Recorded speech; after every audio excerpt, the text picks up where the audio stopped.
The field of co-founder coaching is essentially couples therapy in 1955, meaning there's a whole bunch of coaches doing excellent work supporting co-founding teams, but there's no overall field to pull from. There's no gold standards, there's no research studies, and we're all just doing the best that we can with the little information we have, whether we're past founders, whether we're licensed psychologists, or a whole bunch of advisors and other folks in between.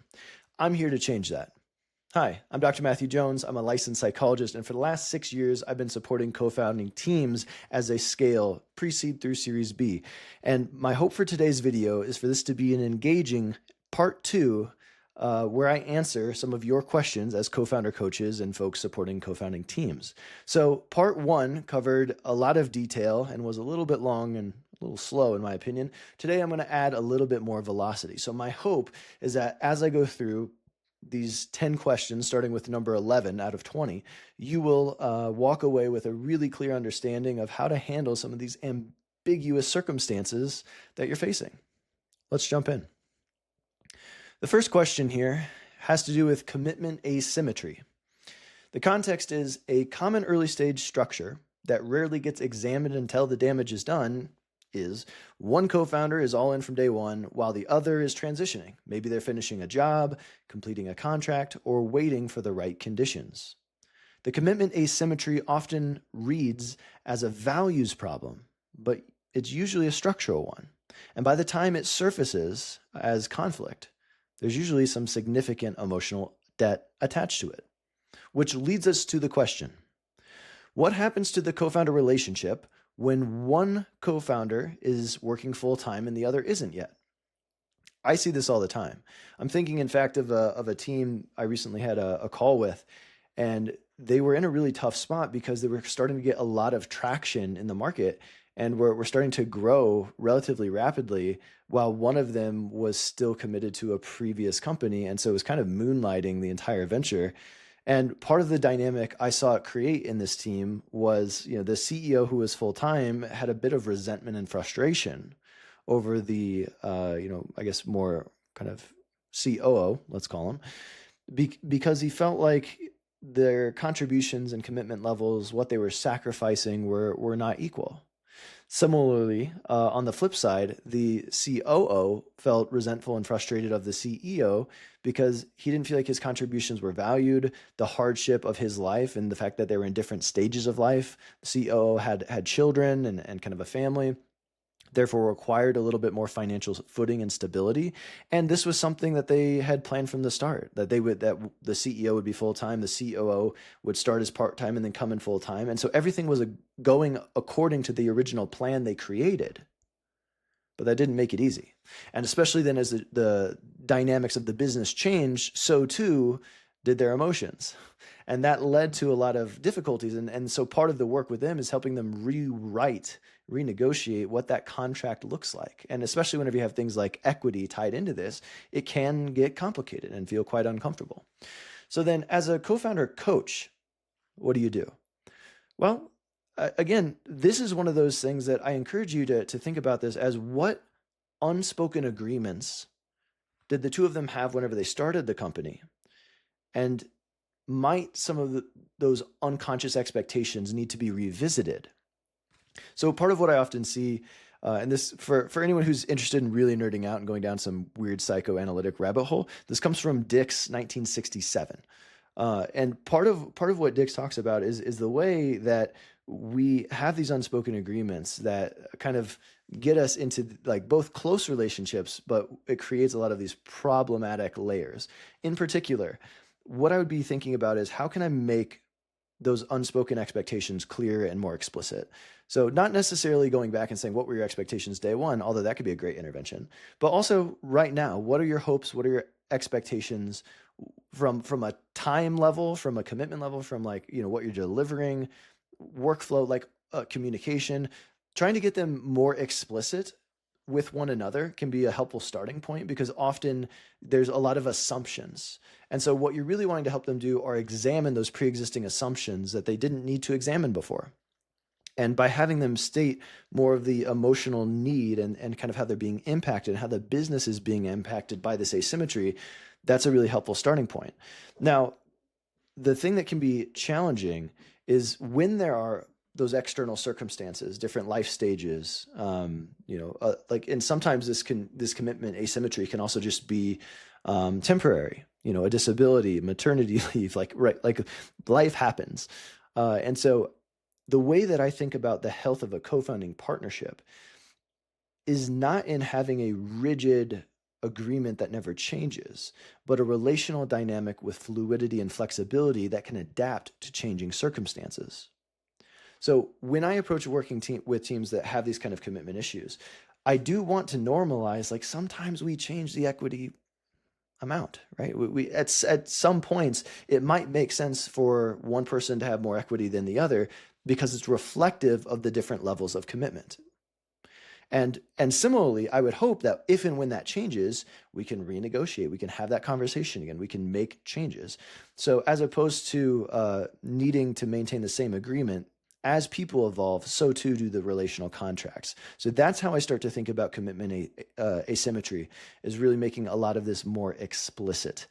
And then if you can do that, and you could do that if you want concrete, you could do like a founders agreement, co-founders agreement. So putting some of this in writing can also be helpful because then you have a central source of truth with those expectations laid out clearly. Ideally, both people agree to it, and then that can be the source that they come back to modify it later. So sometimes this can happen verbally. Sometimes having a working document might be helpful. Question 12, co-founder and friend. So the context is prior deep relationships like childhood friends, family ties, long romantic partners turned business partners do bring a particularly kind of complexity into co-founding. There's often more trust, more history, and sometimes even more that's been left unsaid. The closeness that looks like an asset in the early days can become a liability when the business creates stress that the friendship was never designed to handle. So the question here is, what happens when your co-founder is also a childhood friend? And does prior closeness help or complicate things? As I said in part one, this does come down to some of Noam Wasserman's research because, again, there's not a lot of research in co-founding teams. Noam wrote a fantastic book, The Founder's Dilemmas. And in there, part of what he articulates is that it is more complicated and inherently, some of these pros and cons absolutely exist with those co-founders and something. In this case, co-founder and friend. Part of what happens, at least according to his research, is there's more anxiety to have business-related conflict due to fear about damaging that personal connection, that personal relationship. And so I'll just anecdotally tell you, I work a lot with various complexities here, whether it's friends, family members, and I'm thinking right now about a pair of siblings. I've worked with several family businesses, and I'm thinking about how challenging that was in certain moments. How dynamics from childhood about who takes lead and who's bullying whom and that kind of thing show up, as do kind of the wounds and the entrenched ways of responding to those challenging moments. And I think it can be trying. So especially for families where they haven't done any individual therapeutic work, sometimes engaging in a co-founder coaching process is the first time they're coming into contact with a therapist or coach who can help them see and gain more awareness of these relational dynamics. But what that also means is there's a lot of material to go through, right? And so I'm thinking about this team. I'll give you two examples. One is a pair of brothers. And what I notice is a lot of those power dynamics were showing up, where the oldest was CEO and then the youngers were kind of rebelling against him and not fully aligning, which led to underperformance. And at a certain point, the oldest brother took a different approach than he might typically, and he chose to resign. And this was something that took quite a bit of time, but then ended up being kind of a blessing in disguise for him. As he left the business, he went on to found a new, very successful company. And kind of best case scenario. Whereas, there have been other scenarios working with both friends, siblings, married partners, where we have to learn how to build a new muscle and create new containers to help contain the anxiety, the frustration, and the fear that shows up in the workplace. Because part of what happens, another way of saying it, is an absence of containment, an absence of separation. And so what that leads to is, we have a conflict in the workplace. if if I might give you difficult feedback, then that means at home, I might actually have anxiety that I'm pushing you away or that you're going to create some distance. And by the way, that would also be normal, right? Like if I was coming at you and criticizing your work, that's something that might impact you 6 hours later once we're like making dinner for the kids, right? And so there is a way that we cannot fully separate or dissociate work from home. And we also have to have some degree of separation in order to have those effective conversations. And so I think in a way, a lot of the work here as a co-founder coach is supporting the containment of these feelings, giving them a time and space to have some of those more challenging conversations. And again, working to help them develop new capacities that relationally they couldn't in the past. And so I think sometimes you have to take this work slow. The pro, though, is because they have a previous trusting relationship in an ideal world, whether that's friends, family, etc. There is an ability to sometimes go deeper, faster, if they have the EQ and have done a little bit of work on their own. And so I personally love working with this degree of complexity because there's a lot of richness to it. But I think, again, if you're at all struggling with this is where reading additional literature, reaching out to other co-founder coaches for supervision can be beneficial because all your family systems stuff, like there's so many different theories here that could be really rich and kind of help you conceptualize and make sense of the dynamics that are happening.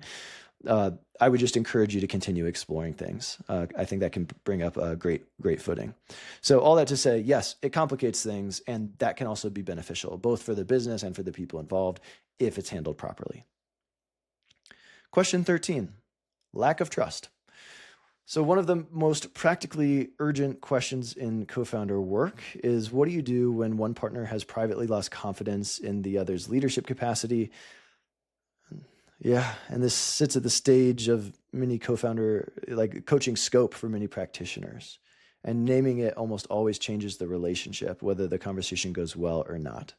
So the question, when one co-founder doesn't trust the other's capacity or capability to be CEO, what do you do with that? I'm of a couple minds here, and it does, again, of course, depend on context. But as I've been coaching teams, part of what I once talked to another coach on a challenging case where some individuals in the company, I guess mainly just the co-founder, lost faith in the CEO. And part of what my coaching friend said, and he's an ex-founder, is, Matt, at a certain point, if you're not willing to support your CEO, you shouldn't be in their company. And so one part of my brain kind of goes there, right? Like if you're not willing to support the person who has been elected in a fair process, hopefully, to lead the company, then you are actively sabotaging their efforts, consciously or unconsciously. You're certainly not helping them. And if you're not helping them, again, not to like over binarize this, but there's a high probability that you're creating friction instead of support.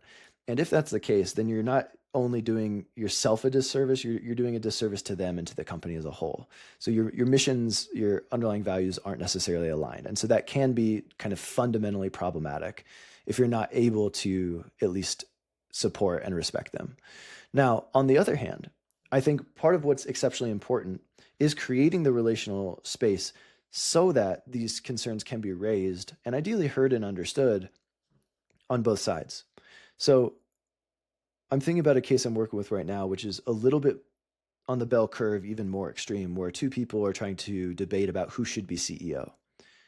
And they have different perceptions of each other's capabilities and competencies. But part of what I've realized as we've been going through this work is they both have a lot of fear that they're just managing in different ways. One of them shuts down and the other tries to seek more control. And what's unfortunate is in this relationship, then the one who seeks control is getting it. And so there's this challenging relational dynamic that goes beyond competency, but really how are we dealing with anxiety, with fear, with uncertainty, with a dwindling runway. And one way some people deal with that is through grabbing power and asserting themselves even more aggressively. And the way that other people deal with that is collapsing inwardly and kind of feeling a sense of shame, of failure. And so this gets really complex. And so on the second side that I'm mentioning, what's important is how can we have these conversations more directly about the relational dynamics that are showing up? Because that's the other part is sometimes when someone has lost faith or trust in someone's ability to execute, they're not conscious of the ways in which they are complicit in creating that condition.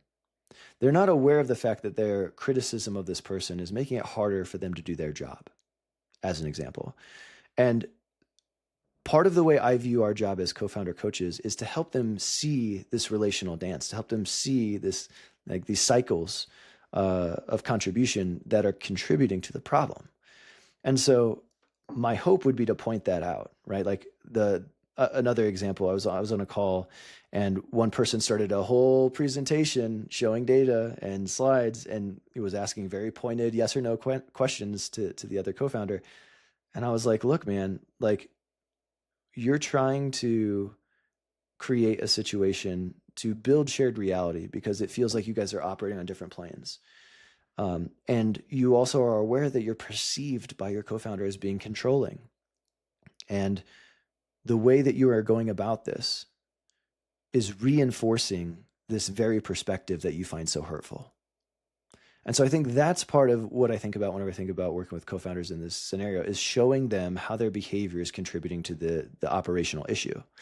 Now, again, to say another layer to it, because again, this is complex, there are situations where competence is a problem, in which case, again, it does need to be addressed or you need to move on, basically. And so I think part of your job as a coach, again, help them give that feedback, see how that feedback lands, but then ultimately there might be an inner conflict and an interpersonal conflict and an organizational conflict that needs action in order to resolve. So I feel like there might be a lot more here, but I want to move on for the sake of time. Question 14, capability concern versus control issue versus projection. That's a lot. Context. One of the most clinically nuanced diagnostic questions. What presents as my co-founder isn't competent can be accurate, or it can be a projection of their own security, defending against sharing power, or misreading a competence gap that's actually a communication gap. And getting this wrong in either direction can be costly.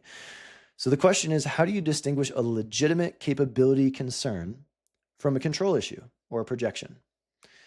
Whew. Yeah, this is loaded. I mean, it relates to what we were talking about above, though. Oh boy. I mean, at a certain point, it doesn't matter. Just to go to that extreme. At a certain point, because basically what you're arguing is it this person's lack of capability that's the problem? Or is it that they have a control issue? Or is it that I am projecting my own stuff onto them? And at the end of the day, if there's a lack of performance, so to speak, a lack of outcome, then does it even matter the how or the why? So there's sometimes situations in co-founding teams where leaving is the right option, right? If you've been incredibly patient, you're not sure which one of these, and as a co-founder, you're really struggling with that, sometimes we leave, and that's okay. And that can be an important learning process. On the flip side, I do think as a coach, I think this is part of what is really challenging to figure out and can emerge in time. But unless you're like seeing some of the people work, you're taking everything that you hear with a little bit of a grain of salt because you're not actually a fly on the wall seeing how they operate. So this can be a little bit of a gap. This is where 360s, as an example, can be helpful, or talking with other folks in the organization or investors or whatever the case may be.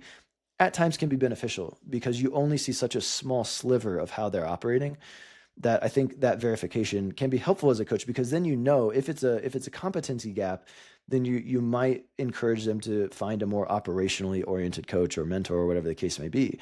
If it's more of a control issue and kind of a defense mechanism coming up, then again, that's where you are directing them back to the relational contributions to that symptom, to that issue. And that's, again, kind of the default work that I recommend. In terms of projection, that's also well within scope as being a coach, right? Is trying to help the person who might be projecting or disavowing some of their own fears, insecurities, issues onto the other person, is to make them more aware of that projection, right? Your job is literally to kind of hand it back to them. And so I don't know exactly how to articulate how to discern the differences between those things, but I think it's more of a process that gets you there, that gets you to that clarity. So you might be, as a coach, you might have a hypothesis that all three of these are present or happening, or even just that one of them. But you'd want to kind of stress test all three of those to get more data and to understand, what is the rank order here from most impactful to least impactful, likely in terms of like how this is impacting, showing up for the CEO or for the person who's having an issue. Not sure if that makes sense. I'm going to leave it for time. 15, co-founder split over ethics. The context is a pattern visible in AI right now where co-founders are discovering mid-build that their ethical orientations diverge in fundamental ways. Practitioners are encountering this without much clinical guidance. So the question is partly about the clients and partly about the practitioners themselves, which is, what do coaches and therapists need in order to work effectively with this kind of values level rupture? So I guess coaches are saying that we're seeing co-founder pairs in AI companies splitting up over ethics. How do you support practitioners working with those teams? Yeah, I mean, I guess I don't necessarily see this as entirely different from other separations and other process. So I think these differences, I think part of what I want to normalize again is like, it is okay to exit. And in some situations that is the best for everyone involved. And so that can be excruciating and painful and elicit so many deeper concerns about, identity and financial upside. And like, you kind of got to listen to that inner voice. And so as I work with teams where ethical considerations have been a central part, I think we might go through different layers where we're, noticing that we're having this operational issue, where we're then working to improve the communication dynamics and doing some interpersonal work. And then we're still realizing that these might be fundamental differences in how we approach things. And when that takes place, then I think the highest integrity move is to figure out, what are you giving up to stay present and engaged in this company? What parts of yourself, your values, your ethics are you sacrificing? And is that sacrifice worthwhile? How does it impact you? So in inviting those reflective conversations, so you might not come in and give an ultimatum of you need to leave or else, but really helping the person work with their own intuition, their own gut, to get a sense of what's happening in this relationship and in this company and whether or not that is healthy and worthwhile for them long term. And often whenever it's recurring ethical considerations, it's not. Question 16, ethical disagreement versus values incompatibility. So the question is, how do you distinguish an ethical disagreement from a values incompatibility? And can a co-founder pair survive significant values fracture? Yeah, and so it's kind of saying like, underlying values, might not be changeable, but disagreeing over a specific ethical situation can be repairable.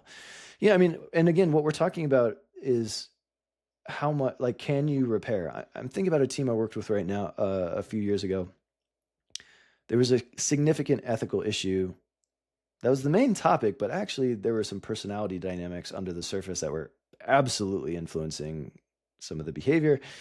And so, again, this stuff can be complicated, but in a specific ethical disagreement, so long as it's isolated, is something that typically can be relationally repaired and worked through, even if it's something that is a sore spot, as an example. But if it is repeated, a larger pattern because of incompatible values, that's often where staying in the relationship and in that same company has such a ethical and moral cost that it's not worth it. So I think that's how I discern between the difference. One is an established pattern, one's a discrete event. And that pattern, for some people is absolutely fine and livable, but if it's not for this particular founder, then again, I think it's your job to help raise awareness of the ways in which their bodies, their psyche is telling them that. Question 17, supporting a founder who is venting. The context is venting about a co-founder is one of the most common presentations in individual coaching and therapy work with founders. And it's a legitimate need because founders need to be heard. But unstructured venting about a partner who isn't in the room can also reinforce a one-sided narrative, deepen resentment, and delay the work that actually needs to happen. So practitioners navigate this tension differently, and the field doesn't have a consensus. So the question is, how do you support an individual founder who is venting about their co-founder when the real work needs to happen in the dyad? I take a two-pronged approach here. One, I recognize that the containment you're doing as a co-founder coach is exceptionally important, because you're not only containing the frustrations, the anxieties, and the fears for that particular founder, but in so doing, you are helping their relationships with other people. You're helping give them the one space in their lives to feel heard and understood by somebody else. So that can be in and of itself exceptionally powerful. Now, I agree that you don't want to just reinforce. So like if they're saying, oh, what an asshole, like Mark was doing all this stuff today, you shouldn't be like, yeah, Mark's an asshole. He's totally self-absorbed and a narcissist. That's not going to be helpful. That might be containing, but what that's doing is adding labels and reinforcing their negative inner monologue about what's going on in Mark's head. And so that's only going to add to the problem. What you would want to do instead is both support the venting, but again, this is, and you might even reflect and observe some of these patterns. Like, hey, I notice you come in every single week and you spend half the time expressing your frustrations with Mark. What's it like to have Mark be taking up so much space here with him out, not even being in our Zoom or in the room, right? Bring attention to the pattern. And also, so I think bring attention to the pattern of how much space it's taking up, and really, again, raising their awareness of the consequences of their inaction. And at times, maybe mentioning that there are practitioners in this world who specialize in this exact issue. Have they ever considered that? Why not?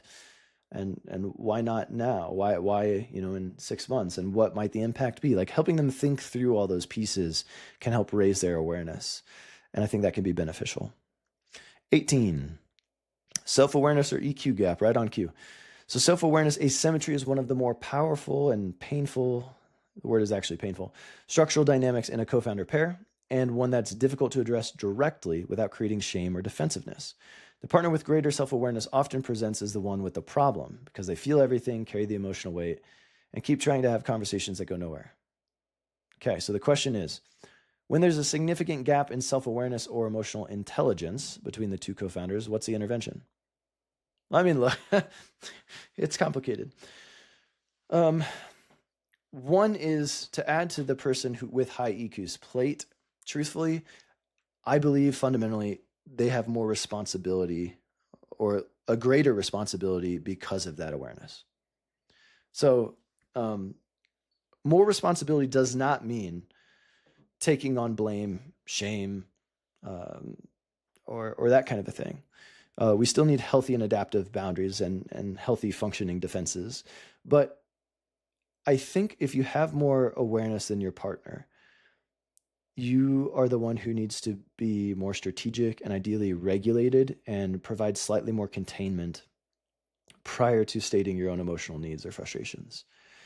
And so, and this is a personal bias. And look, if you want to like psychoanalyze me, you can tell that I probably had some of those dynamics showing up as a child, right? So like, obviously this is where I'm coming from, but I do believe that. And so with that, kind of with the power comes the responsibility, that kind of a thing. And so I do think like there's that piece. And so I think if you're coaching the person with the high EQ or even in a co-founder dyad, they should be able to articulate themselves relatively well. Doesn't mean they can't get upset, like, of course, but like help them do that in a healthy way. And similarly, a lot of the work with the low EQ partner is helping them, give them the words to contain what's going on and like teach them build their EQ. So like another like brief example of an intervention that can be super helpful for some of those folks is literally talking as them to the partner. So, hey, Mark, yeah, listen, I know I'm hearing you say that you're so frustrated. Why don't I just model for a second how you could say this in an effective kind of template that's going to land for John? Would you be okay with that? Okay, so I'm going to speak as you, and then we're going to see how this impacts John, and then I want to come back and see kind of what your thoughts are about how I language this. Okay, John, and then you show And so like stuff, that type of modeling. So again, kind of going from like an interpretive level up a little bit to modeling, I think can be really helpful to give them some of those language and tools that they don't currently already have. And so, yeah, I mean, there's endless interventions. It just depends on what the issue is. And so, yeah, I don't think you should shame that individual and just be like, hey, you suck and have low EQ. But more so, you need to work with them and give them the tools. And so that doesn't just mean recommending a therapist either, although that can be beneficial.